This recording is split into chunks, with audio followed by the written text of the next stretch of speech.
بسم اللہ الرحمن الرحیم۔ اس دور میں لوگوں کے دلوں سے رسول اللہ صلی اللہ علیہ وسلم کی عظمت دور ہوتی جا رہی ہے، اعمال پر ندامت نہیں ہوتی، جسارت بڑھتی چلی جا رہی ہے، اور یہ کہا جاتا ہے کہ اللہ غفور الرحیم ہے، جہاں دوسرے لوگ گئے ہم بھی چلے جائیں گے۔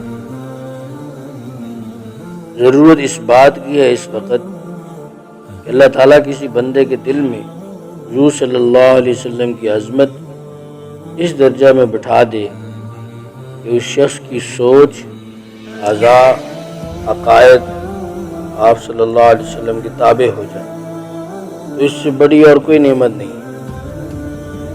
کسی نے خوب کہا، تیری معراج یہ کہ تو لوح و قلم تک پہنچا، میری معراج یہ ہے کہ میں تیرے قدم تک پہنچا۔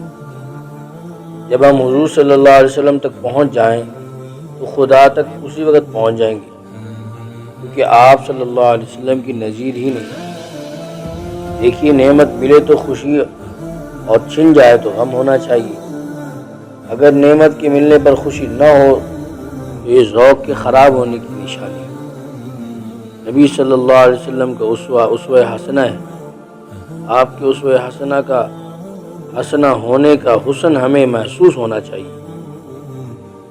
اگر توفیق ہو تو عمل کر کے راحت لگے کہ دنیا جہان کی سب سے بڑی نعمت ہمیں مل گئی، جیسے کہ حدیث پاک میں آتا ہے، مومن وہ ہے جو گناہ کر کے پریشان ہو جائے، نادم ہو جائے، اور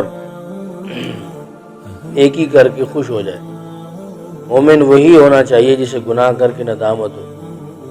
اس کا مطلب یہ ہے کہ جس بندے کو گناہ کر کے ندامت نہیں ہوتی وہ مومن نہیں، اور جس مومن کو نیکی کر کے خوشی نہیں ہوتی وہ بھی مومن نہیں۔ مومن وہ ہے، حضور صلی اللہ علیہ وسلم نے ارشاد فرمایا کہ جو گناہ کرے تو اسے برا لگے کہ میں نے گناہ کیا، اور نیکی کرے تو اسے خوشی ہو کہ میں نے اللہ کی فرمانبرداری کی۔